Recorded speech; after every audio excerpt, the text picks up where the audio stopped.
저희가 처음 요한계시록을 살펴봤던 게 언젠가 제가 이렇게 찾아보니까 2023년 8월부터 요한계시록을 처음 보기 시작했더라고요. 이제 한 2년 정도의 시간이 지나서 요한계시록의 마지막에 와 있습니다. 지금까지 요한계시록의 이야기들을 먼저 한번 쭉 정리하면서 오늘 말씀을 마무리하길 바랍니다. 우리 한번 PPT 보여주셨으면 좋겠어요. 네, 요한계시록의 마무리 총정리인데요. 그냥 처음부터 한번 살펴보도록 할게요. 1장부터 3장은요, 여러분 초대 7교회를 향한 편지였어요. 그래서 에베소 교회, 서머나, 버가모, 사대 필라델피아, 두아디라, 라우디게아 이 교회들을 향한 편지를 예수께서 서술하셨고, 이 편지의 결국 핵심적인 내용은 로마 황제의 압박과 우상 숭배, 황제 숭배에 대한 압박이 있다 할지라도 예수를 향한 신실함을 지켜야 한다는 것이 이 편지의 핵심적인 내용이었습니다. 그러면서 사도 요한이 4장부터 5장에서 한 환상을 보게 됐는데, 그 환상은 4장에서는 보좌에서 영광 받고 계신 하나님을 보게 되고 5장에서는 그 하나님의 영광을 취하시는 예수님을 보게 됩니다. 이때 예수님께서 5장에서 다니엘 때에 봉인되었던 그 두루마리를 받으시고 그 두루마리의 봉인을 푸시는 일을 우리가 말씀을 통해서 보게 돼요. 그 두루마리 안의 내용이 이제 계시록 6장부터 22장까지의 내용인데요. 그 내용을 한번 살펴보면 6장부터 8장은요, 먼저 인심판에 대한 이야기를 담고 있어요. 그래서 우리가 잘 알고 있다시피 7가지 인심판이 선포되고요. 특별히 핵심적인 내용은 예수님의 초림과 재림 사이에 성도들도 심판의 영향 아래에 있고 그 심판으로 인하여 고통을 받지만 하나님을 향한 신실함을 지킬 것을 말씀하시는 것이 인심판의 내용입니다. 그리고 8장부터 11장을 보면 나팔 심판이 나오는데, 이 핵심 내용은 출애굽기의 모티브를 통해서 악인을 향한 하나님의 최고의 심판은 하나님과 더욱더 멀어지는 것이 악인을 향한 최고의 심판임을 나팔 심판에서 서술하고 있어요. 그리고 나서 7가지의 환상 시리즈가 나옵니다. 여기서는 예수께서 이스라엘을 통해 이 땅에 오셨고 십자가에 죽으시고 부활하셨다. 그리고 이 일로 사탄은 하늘 전쟁에서 패배하여서 이 땅으로 쫓겨와 하나님의 교회를 공격하기 시작했다라는 내용을 담고 있어요. 그 공격의 내용이 뭐냐라고 보니까 우리가 살펴보았던 첫째 짐승과 둘째 짐승으로 표상되는 것들, 바로 세상 권세와 거짓된 교회 안에 거짓된 자들이 이제 하나님의 참된 교회를 공격하기 시작하고 그들을 666이라고 부른다고 우리가 말씀을 통해서 보게 되었습니다. 그리고 나서 대접 심판이 다시 나오는데요. 대접 심판은 이 7나팔 심판의 강조된 버전으로서 동일하게 출애굽기 모티브를 활용해서 악인을 향한 하나님의 최고의 심판은 하나님과 멀어지는 것이고 그 멀어짐의 절정이 아마겟돈 전쟁이다라는 것으로 대접 심판을 서술하고 있어요. 그리고 17장부터 20장은 이 아마겟돈 전쟁의 상세한 내용입니다. 음녀 바벨론과의 싸움에서 승리하시는 예수 그리스도, 그 승리로 인하여 잔치를 여시고 천년왕국에 대한 또 이야기, 이런 것들이 20장에 서술되고 있어요. 그리고 나서 20장부터 22장까지 새하늘과 새 땅, 그리고 모든 것을 이루신 승리하신 그 예수께서 하늘과 땅을 새롭게 갱신하셔서 새하늘과 새 땅을 만드시고 그곳에 어린 양의 신부가 되는 새 예루살렘, 다른 말로 하나님의 교회가 세워진다. 이것이 계시록의 전반적인 내용입니다. 그래서 5장에 보면 예수께서 두루마리를 펴시는데 그 두루마리 안에 있는 내용이 하나님의 성도에 대한 내용이 있고 악인에 대한 내용이 있어요. 그래서 하나님의 성도에 대한 내용은 보통 임심판에서 서술되고 있고요. 악인에 대한 내용은 나팔과 대접심판에 서술되고 있다.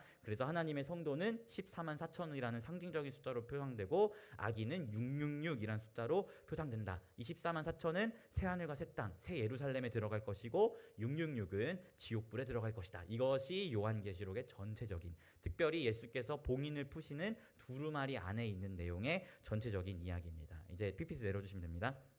이처럼 요한계시록은 예수님의 초림과 재림 사이에서 하나님의 교회가 고난과 어려움을 겪지만 그 속에서 예수 그리스도의 승리자 되심을 기억하며 견디고 인내할 것을 전하는 메시지가 요한계시록입니다. 특별히 오늘 우리가 함께 살펴볼 계시록 22장의 말씀은 사도 요한이 이제 편지를 마무리하면서 마지막으로 성도들에게 격려하고 도전하는 말씀이라고 우리가 볼 수 있는데요. 우리 한번 그 말씀을 천천히 살펴보도록 하겠습니다. 우리 6절부터 7절 먼저 함께 합독하겠습니다. 계시록 22장 6절부터 7절입니다.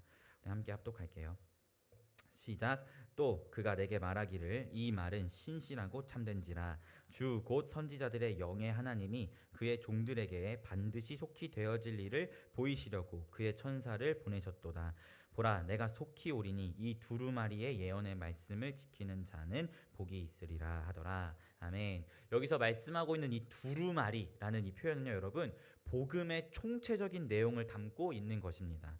이 두루마리는 다니엘 때에 하나님께서 봉인하라에서 했던 것이 바로 봉인된 두루마리였는데, 계시록 5장에서 예수께서 그 봉인된 두루마리를 취하시고 봉인을 푸신 말씀이 오늘 이야기하고 있는 두루마리라는 것이죠. 즉 이 두루마리는 곧 하나님의 지혜에 따라 하나님께서 행하신 복음의 총체적인 내용을 담고 있으며, 그 내용의 요약본이 우리가 성경을 통해서 보고 있는 계시록 6장부터 22장이라는 것입니다. 이 두루마리에 대해서 성경이 이야기하고 있는 거예요. 이 두루마리의 말씀을 지키는 자가 복이 있다라고 말이죠. 왜 이 두루마리의 말씀을 지키는 자가 복이 있는가? 그에 대해서 한번 살펴보았으면 좋겠는데요. 우리 한번 10절부터 11절 한번 읽어보겠습니다. 10절부터 11절 말씀 같이 합독하겠습니다. 시작. 또 내게 말하되 이 두루마리의 예언의 말씀을 임봉하지 말라. 때가 가까우니라. 불의를 행하는 자는 그대로 불의를 행하고 더러운 자는 그대로 더럽고 의로운 자는 그대로 의를 행하고 거룩한 자는 그대로 거룩되게 하라. 아멘. 주의 천사가 이야기하기를 이 두루마리의 예언의 말씀을 봉인하지 말라고 이야기합니다. 다니엘 때에는 이 두루마리의 말씀을 봉인해서 감추라고 말씀하셨는데, 이제는 예수께서 푸신 이 두루마리의 말씀을 봉인하지 말라고 이야기하는 것이죠. 이것은 곧 무엇을 의미하겠습니까? 바로 하나님의 지혜요 비밀이 담긴 복음의 총체적인 내용이 구약 시대에는 감추어졌는데, 이젠 예수 그리스도의 십자가와 부활 사건으로 모든 것이 밝히 드러났고, 이제는 그 복음의 비밀이 밝히 드러나 더 이상 감추어지지 않고 세상 가운데 선포되고 전해지게 되었다라는 것을 말씀을 통해서 보게 되는 것이죠. 이 두루마리, 다른 말로 복음의 총체적인 내용을 지키는 것이 복된 이유는 하나님의 복음의 비밀이 밝히 드러났음에도 불의를 행하는 자는 여전히 불의를 행하고 더러운 자는 여전히 더럽기 때문입니다. 지금까지 요한계시록 말씀에서 나팔 심판과 대접 심판이 가지고 있는 모티브가 뭐라고 말씀드렸어요? 출애굽기의 모티브를 가지고 있다고 말씀드렸잖아요. 이 출애굽기 모티브를 통해서 전하고 싶은 말씀이 뭔데요?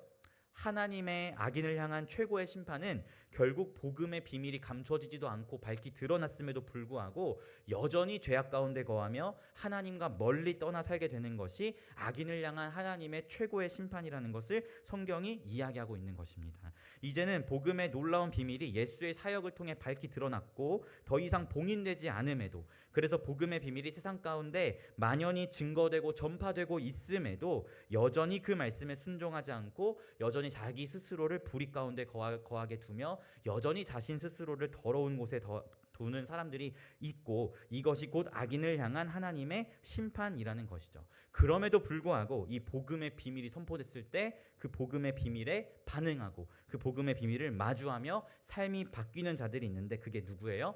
11절에서 이야기하고 있는 의로운 자는 그대로 의를 행하고 거룩한 자는 그대로 거룩된 자 되게 하라라는, 바로 하나님의 은혜로 하나님의 자녀가 되어 14만 4천으로 묘사되고 있는 하나님의 백성들이라는 것입니다. 이들은 복음의 소식을 듣고 그 말씀에 순종하여서 예수의 자녀가 된 사람들입니다. 물론 이 순종 역시 성령의 은혜죠. 오늘 말씀 17절을 보면 성경이 이렇게 이야기해요. 성령과 신부가 말씀하시기를 오라 하시는도다 라고 이야기하는데요. 여기서 신부는 하나님의 교회를 의미하죠. 근데 교회가 하나님을 향해 고백할 때 오늘 말씀을 보면 언제나 누구와 함께 고백한다고 서술하고 있나요? 자기 스스로가 하나님을 향해 고백하는 게 아니고요, 성령이 신부와 함께 고백한다라고 서술하고 있습니다. 즉 하나님의 교회는 성령을 힘입어 살며 성령을 힘입어서 하나님에 대한 고백을 한다는 것을 말씀을 통해서 보게 되는 것이죠. 그렇기 때문에 복음을 듣고 그 복음에 순종하여 예수의 자녀가 되는 것은 역시나 나의 힘과 능력이 아니라 성령의 전적인 은혜라는 것을 확인하게 되는 것입니다. 그렇게 복음에 순종한 자들은 이제는 불의한 자와 같지 않고 의롭고 거룩하게 되기 때문에 두루마리 말씀에 순종함이 복된 것임을 성경이 이야기하고 있는 것입니다. 사랑하는 성도 여러분, 복음의 말씀에 성령을 힘입어 아멘으로 화답하신 여러분이 복된 사람인 줄 믿습니다. 세상에서 화려하게 출세하고 돈을 많이 벌고 삶이 평안하게 되어서 복된 것이 아니라, 불의한 그대로 두지 아니하시고 복음의 소식에 반응하게 하시고 의롭고 거룩하게 만들어주신 하나님의 은혜가 있기 때문에 여러분이 복된 사람이란 이 사실을 먼저 기억하시길 부탁드립니다. 성경은 그렇게 하나님의 은혜로 주의 자녀가 된 자들에게 계속해서 이야기하는데요. 우리 한번 12절부터 15절 말씀 함께 읽어보겠습니다. 12절부터 15절 말씀입니다. 합독할게요. 시작. 보라, 내가 속히 오리니 내가 줄 상이 내게 있어 각 사람에게 그가 행한 대로 갚아주리라. 나는 알파와 오메가요, 처음과 마지막이요, 시작과 마침이라. 자기 두루마기를 빠는 자들은 복이 있으니 이는 그들이 생명나무에 나아가며 문들을 통하여 성에 들어갈 권세를 받으려 함이로다. 개들과 점술가들과 음행하는 자들과 살인자들과 우상숭배자들과 및 거짓말을 좋아하며 지어내는 자는 다 성 밖에 있으리라. 아멘. 예수께서 말씀하십니다. 내가 속히 다시 와서 각 사람에게 그가 행한 대로 갚아주겠다라고 말이죠. 특별히 그 행함에 대해서 성경은 두 그룹으로 나눠서 이야기하는데요. 한 그룹은 자신의 두루마기를 빠는 자들입니다. 이들은 예수 그리스도의 보혈에 자신의 죄악된 옷을 빨고 그리스도의 의의 옷을 입은 사람들을 의미해요. 이들은 생명나무에 나아가며 새하늘과 새 땅에 세워질 새 예루살렘이라는 거룩한 공동체에 들어갈 자격을 얻습니다. 즉 새하늘과 새 땅에서 하나님의 거룩한 교회 공동체 안으로 들어가게 되는 것이죠. 그러나 다른 그룹에 대해서 이야기하는데 이들은 점수를 행하고 음행하고 살인하고 우상을 숭배하고 거짓말을 하는 자들, 다른 말로 하면 예수의 자녀가 아니라 짐승의 자녀로 살았던 666으로 불리는 사람들은 성 밖에, 즉 교회 공동체 밖에 놓여서 영원한 지옥불에 거할 것임을 성경이 말씀하고 있다는 것입니다. 사랑하는 성도 여러분, 모든 인류의 결과는요, 결국 이렇게 두 가지로 정해져 있어요. 하나님의 자녀가 되어서 새하늘과 새 땅에서 하나님의 교회 공동체 안으로 들어가게 될 것인가, 아니면 사탄의 자녀로서 하나님의 교회 공동체에서 벗어나 영원한 지옥불에 들어갈 것인가. 이 두 가지로 결과값이 정해져 있습니다. 여기서 각 사람에게 어떠한 미래가 예비되어 있는가를 살펴볼 수 있는 대목이 결국 나의 두루마기를 예수의 보혈로 빨고 그분의 의로운 옷을 입었는가, 아니면 나는 여전히 죄인의 옷을 입고 있는가, 이 여기서 우리가 파악할 수 있는 것이죠. 최후의 날에 완성될 하나님의 공동체 안에 있다면 오늘 성령의 적용 사역에 힘입어서 나타나는 삶의 열매가 바로 사도 바울이 이야기하는 성령의 열매인 것입니다. 우리 한번 갈라디아서 5장 17절부터 23절 말씀 한번 읽어볼게요. 성령의 열매에 대한 말씀입니다. 갈라디아서 5장 17장부터 23절. 내가 만약 하나님 나라에 들어갈 그러한 존재라면 오늘이라는 이 시간 속에 성령의 적용으로 나타나는 모습이 있다는 거예요. 우리 한번 갈라디아서 5장 17절부터 23절 말씀 합독하겠습니다. 시작. 육체의 소욕은 성령을 거스르고 성령은 육체를 거스르나니 이 둘이 서로 대적함으로 너희가 원하는 것을 하지 못하게 하려 함이니라. 너희가 만일 성령의 인도하시는 바 되면 율법 아래 있지 아니하리라. 육체의 일은 분명하니 곧 음행과 더러운 것과 호색과 우상숭배와 주술과 원수 맺는 것과 분쟁과 시기와 분냄과 당짓는 것과 분열함과 이단과 투기와 술취함과 방탕함과 또 그와 같은 것들이라. 전에 너희에게 경계한 것 같이 경계하노니 이런 일을 하는 자들은 하나님의 나라를 유업으로 받지 못할 것이요 오직 성령의 열매는 사랑과 희락과 화평과 오래 참음과 자비와 양성과 충성과 온유와 절제니 이 같은 것을 금지할 법이 없느니라. 아멘. 여러분, 세상의 모든 사람은 두 가지의 결과로 그 삶의 열매가 정해져 있습니다. 그 속에서 내가 어디에 속한 사람인가를 볼 수 있는 방법은 바로 완성의 때에 이루실 그 성령의 완성의 사역이 오늘이란 시간 속에서 나에게 성령의 적용 사역으로 나타나고 있는 그 열매로 알 수 있는 것이죠.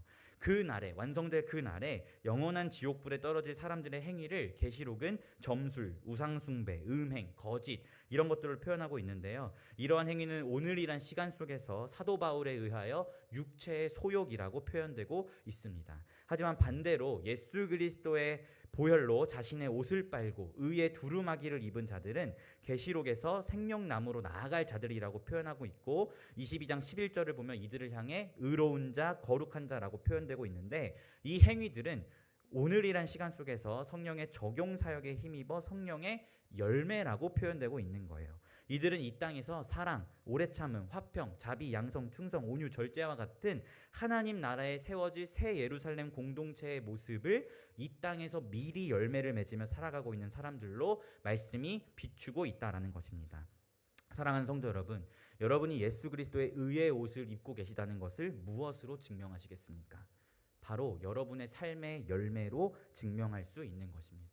여러분, 이러한 삶을 살아서 예수 그리스도의 의의 옷을 입는 게 아니에요. 성령의 열매대로 살아서 의의 옷을 입는 게 아니라요, 하나님의 전적인 은혜로 그리스도의 의의 옷을 입게 되었다면 자연스럽게 맺혀지는 것이 이러한 삶의 열매라는 것이죠. 물론 우리가 아직 죄인이어서 계속해서 죄에 무너질 수 있습니다. 그러나 여러분, 예수의 자녀는 그 죄인됨에 머물러 있지 않습니다. 우리가 연약하여 넘어지고 무너질 수 있지만 예수의 자녀는 그 연약하여 넘어질 때 다시금 복음 앞에 나아가 복음 앞에서 자신을 정결케 하는 자가 예수의 자녀입니다. 오늘 말씀 한번 11절을 보세요. 11절을 보면 복음의 말씀은 더 이상 봉인되지 않고 모든 사람을 향해 선포되고 있습니다. 그 가운데에서 하나님의 자녀는 의로움에도 그대로 의롭게 되고자, 그리고 이미 거룩함에도 그대로 거룩되게 하고자 복음에 순종하는 자들이 하나님의 자녀라고 성경은 서술하고 있습니다. 이것이 무엇을 의미하겠습니까? 이 땅을 살아가는 동안 하나님의 자녀는 성령의 열매를 맺다가도 넘어질 수 있습니다. 그러나 거기에 머무르지 않고 다시 복음 앞에 서서 그 복음의 말씀에 귀 기울이고 그 복음의 말씀에 순종하면서 다시금 의로움으로, 다시금 거룩함으로 나아가는 삶의 열매들이 맺혀진다라는 것이죠. 저는 우리 사랑하는 성도 여러분들이 이러한 삶의 열매로서 여러분들이 예수의 의의 옷을 입고 계시다는 것을 증명하시는 자들이 되었으면 좋겠습니다. 사랑하는 성도 여러분, 저는 우리가 성령의 열매로서 우리의 하나님의 자녀됨을 날마다 증명함으로 나아가기를 부탁드립니다. 그리고 복음의 소리에 반응함으로써 우리의 하나님의 자녀됨을 증명하며 나아가는 여러분들이 되기를 부탁드립니다. 이 땅에서의 삶이 흔들리고 또 하나님의 자녀로서의 정체성이 혹 희미해져 가고 계십니까? 성령의 열매보다 육체의 열매를 더 맺고 계신 것 같으신가요? 그렇다면 여러분, 다시 한번 복음 앞에 서십시오. 하나님의 복음은 더 이상 봉인되어 있지 않습니다. 그리스도 예수께서 당신의 십자가와 부활이라는 그 구원의 사역으로 하나님의 놀라운 지혜인 복음의 비밀을 이미 밝히 드러내 주셨습니다. 그 복음 앞에 서서 여러분을 의롭다 부르신 그분의 부르심처럼, 여러분을 거룩하다라고 말씀해 주신 그분의 말씀처럼 의롭고 거룩히 행하며 나아가는 자들이 여러분들이 되시기를 부탁드립니다.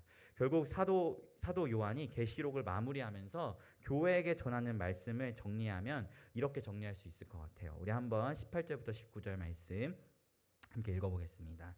18절부터 19절 말씀 한번 읽어볼게요. 시작. 내가 이 두루마리의 예언의 말씀을 듣는 모든 사람에게 증언하노니 만일 누구든지 이것들 외에 더하면 하나님이 이 두루마리에 기록된 재앙들을 그에게 더하실 것이요, 만일 누구든지 이 두루마리의 예언의 말씀에서 제하여 버리면 하나님이 이 두루마리에 기록된 생명나무와 및 거룩한 성의 참여함을 제하여 버리시리라. 아멘. 결국 여러분, 두루마리의 예언의 말씀을 더하거나 빼지 않고 순종함으로 나아가는 것, 다른 말로 이야기하면 복음의 순수성을 지키며 나아가는 것, 그것이 마지막 때에 하나님의 교회가 해야 할 일인 줄 믿습니다. 사랑하는 성도 여러분, 다니엘 때와 같이 봉인되지 않고 예수 그리스도의 사역으로 밝히 드러난 이 복음의 순수성을 지키며 살아가십시오. 복음으로 살아가시고 날마다 복음 앞에서 의롭고 거룩함을 지키며 나아가시고 그리하여 새 예루살렘에 참여할 하나님의 자녀임을 삶의 매 순간 가운데 증명하며 나아가는 여러분들이 되시길 부탁드립니다. 그렇다면 이 복음의 순수성은 과연 어디서 나오는 걸까요? 우리 한번 20절 말씀 같이 읽어볼게요. 20절 말씀 읽겠습니다. 시작. 이것들을 증언하신 이가 이르시되 내가 진실로 속히 오리라 하시거늘. 아멘. 주 예수여 오시옵소서. 아멘. 예수께서 속히 오시겠다라고 말씀하시면 그 말씀에 아멘, 주 예수여 오시옵소서라고 말하는 이 태도에 복음의 순수성을 지키는 비결이 있는 줄 믿습니다. 오직 하나님의 말씀만이 유일한 진리이며 그분의 말씀은 신실하셔서 말씀하신 그대로 이루어진다는 그 사실에 아멘하면서 복음의 순수성이 지켜지는 줄 믿습니다. 첫째 짐승, 둘째 짐승으로 표상되는 세상의 수많은 소리들이 우리에게 외치고 있어요. 하나님은 거짓되었고 이 세상을 창조하신 하나님이란 분이 있다는 것은 비이성적인 일이고 하나님이 아니라 사람 자체가 과학기술을 통하여 영생을 누릴 수 있는 신과 같은 존재가 될 수 있다라고 세상은 이야기하고 있어요. 그리고 그리스도 예수의 죽음과 부활은 그저 신화적인 일이며 하나님의 말씀은 더 이상 우리의 길을 인도하는 진리가 될 수 없다라고 외치는 것이 이 시대의 소리입니다. 그러나 이러한 세상의 소리 속에서 우리의 마음과 태도는 오직 하나님의 말씀만이 유일한 진리이며 그분이 말씀하셨다면 아멘함으로 나아가는 것이 우리의 합당한 태도인 줄 믿습니다. 그분께서 다시 오시겠다라고 말씀하셨으면 주님의 다시 오심이 더뎌 보이더라도 아멘 주 예수여 오시옵소서라고 고백하는 것이 우리의 바른 태도인 줄 믿습니다. 그분이 모든 고난에서 우리를 건지실 것이며 새하늘과 새 땅을 허락할 것이고 그곳에서 우리를 새 예루살렘이라는 은혜의 공동체로 부르시겠다 말씀하셨다면 우리는 아멘 주 예수여 속히 오셔서 그 날을 이루소서라고 화답해야 할 줄 믿습니다. 이런 하나님의 복음과 말씀에 대한 순수성을 가진 성도가 마지막 때에 견디고 인내하여 믿음의 선한 열매를 맺게 될 것이라고 저는 확실합니다. 사랑하는 성도 여러분, 여러분과 피플스 교회에서의 이 저의 사역의 이야기는 이렇게 마무리가 되지만 각자 부르신 자리 속에서 복음의 순수성을 지키며 살아갑시다. 예수께서 다시 오시겠다라고 약속하셨으니 다시 오실 것을 믿음으로 우리의 성도로서의 삶을 살아갑시다. 우리에게 새하늘과 새 땅을 주시겠다라고 약속하셨으니 그 말씀을 붙들고 믿음의 선한 싸움에서 승리하며 나아가는 우리가 되며 나아갑시다. 우리 마지막으로 계시록 22장 21절의 말씀을 끝으로 저희 피플스 교회에서의 진짜 마지막 설교를 마치고자 합니다. 계시록 22장 21절 말씀 함께 읽을게요. 시작. 주 예수의 은혜가 모든 자들에게 있을지어다. 아멘. 사랑하는 성도 여러분, 미혹의 시대, 음란한 시대, 혼탁한 시대입니다. 이 시대 속에서 복음의 순수성을 지키며 살아갈 수 있는 것은 우리를 대신하여 십자가에 죽으시고 부활하신 그리스도 예수의 은혜밖에 없습니다. 그리고 특별히 저의 너무나 사랑하고 특별한 우리 피프리 공동체 친구들, 얘들아, 예수님은 진짜 곧 오시니까 세상의 소리보다 하나님의 말씀에 귀 기울이고 하나님만 뜨겁게 사랑하면서 우리 피프리 공동체 슬로건처럼 Truly follow Jesus, 진실로 예수를 따르는 그런 사람들이 바로 너희들이 되었으면 좋겠다. 알겠지?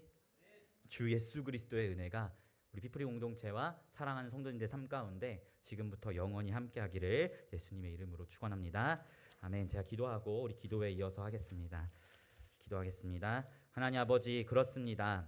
우리가 요한계시록을 통해서 결국 보게 되는 것은 예수께서 승리하셨고 우리에게 허락하신 그 복음의 비밀이 밝히 드러나서 이제는 우리를 향해 복음의 순수성을 지킬 것을 요구한다는 것을 보게 되었습니다. 세상은 수많은 소리로 우리를 미혹합니다. 하나님을 따른다는 것은 비이성적인 일이고 과학적이지 않고 어쩌면 인간은 과학기술로 하나님과 같이 영생을 누릴 수 있는 존재가 될 수 있다라고 이야기합니다. 그러나 그러한 소리에 귀 기울이기보다 살아계신 하나님의 말씀에만 귀 기울이는 우리 피플스 교회가 될 수 있도록 인도하여 주십시오. 그 말씀을 붙잡고 우리에게 허락하신 복음의 순수성을 지키며 믿음의 신실함을 지키며 나아가는 우리 피플스 교회가 될 수 있도록 인도하여 주시옵소서. 그래야 주님 다시 오실 날 우리가 하나님 앞에서 정말 잘했다, 착하고 충성된 종아라고 칭찬받는 하나님의 거룩한 자녀들이 될 수 있도록 우리를 인도하여 주시옵소서. 감사드리며 예수님의 이름으로 기도합니다. 아멘.